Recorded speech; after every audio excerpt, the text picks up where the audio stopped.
My dad's friend is refusing to hand over the apartment I paid for in full, and now that I complained to my dad, he's telling me to stop being spoiled and just let go of the $200,000 I spent. My dad was never very present in my life. I don't have many memories of him growing up, just a few times when he'd stay home for a few weeks before heading back to work. From what I know, he's successful in his field, which happens to be real estate. So when this whole recent situation happened, I genuinely thought I could trust him, even though I don't know him that well. Now, to the recent issue. I had been saving up for years to buy a house.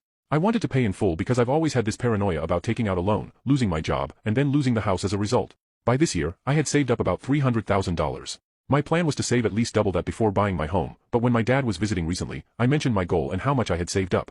He told me he could help me find a good house for that price. Like I said, my dad works in real estate, so I didn't doubt for a second that he could get me a good deal. Sure enough, a few days later, he told me that a friend of his was willing to sell me an apartment for $200,000 since I'd be paying in cash and his friend needed the money quickly to move overseas. My dad took me to see the apartment, and honestly, that's when I first started feeling suspicious. It was a massive apartment in a prime location.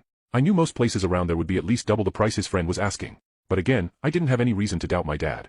Well, it didn't take long for me to realize I should have been more skeptical. I know many people are going to call me stupid, but I paid up front right after signing a contract.